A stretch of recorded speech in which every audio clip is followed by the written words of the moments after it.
I'm Cape Joel, and this is Comic Smack, your weekly, daily, all the time, anytime comic show where I give you your fix of everything you need to know from the world of comic books and superheroes. And on today's show, we're taking a closer look at Nightwing number 11. Can Dick Grayson unravel the mystery of the runoffs? Well, let's hop on in together and find out, shall we? Okay then, so this comic actually opens up with a flashback to the early days of Batman and Robin, and you know it's the early days because Batman still has his underwear on the outside in this flashback. The Dark Knight and the Boy Wonder managed to crack the case of a bunch of defaced statues pulled off by a villain called the Pigeon and her sidekick, Defacer. It seems that in his heart of hearts, Dick always felt bad about the young Defacers, thinking that, you know, if maybe she had had a better mentor in her life like he had Batman, she might have ended up as a good guy and not a bad guy. Flash forward to the present and we see Nightwing getting chewed out by Defacer for daring to come to the outreach center. It turns out that she and others are actually part of a support group for supervillains that were run off from Gotham called, well, the Runoffs. Overall, they seem like pretty normal people trying to get their lives back on track and stay away from the behavior that made them act out in the first place.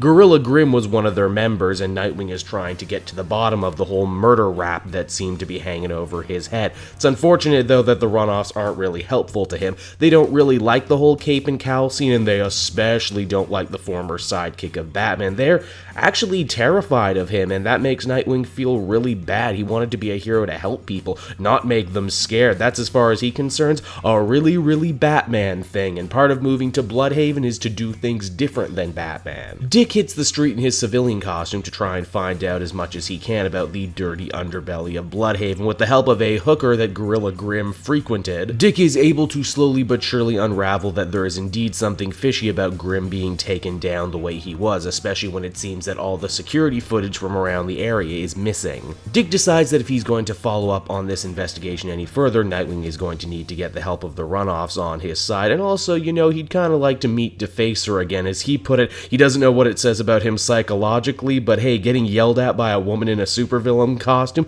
really seemed to do it for him. Call it the Catwoman effect, if you will. The two share a nice little conversation, and eventually Defacer agrees to help Nightwing in the investigation. Unfortunately, it's at that moment she too gets run off by the police. Police that were never a fan of superheroes at the best of times, and are especially not a fan of Nightwing right now that the city council is pushing him as the face of the new, safer, more tourist-friendly Bloodhaven without his knowledge as the comic ends. Nightwing number 11 was another really solid issue. I like how leveled this story is becoming. We get to see a lot of what makes Bloodhaven tick as a city, what makes it so different from Gotham. The Runoffs themselves are all nice and varied, well designed, and you just know that one or all of them has to be deeply tied to what's going on right now. I also really like the continued focus on Dick Grayson as a man, or more importantly, the type of man that he wants to be now that he's struck out on his own. It's just a damn fine read. Overall, I would give this one an 8 out of 10. Hey everyone, thanks so much for watching my newest video. I hope you enjoyed it, and while you're here, why not check out another video I have on offer, or maybe if you're feeling in a supportive mood, you want to like or subscribe. And if you want to support the creation of more videos just like this one, then please by all means check out the Cape Joel Patreon. A little bit goes a very long way, and I will see you all next time.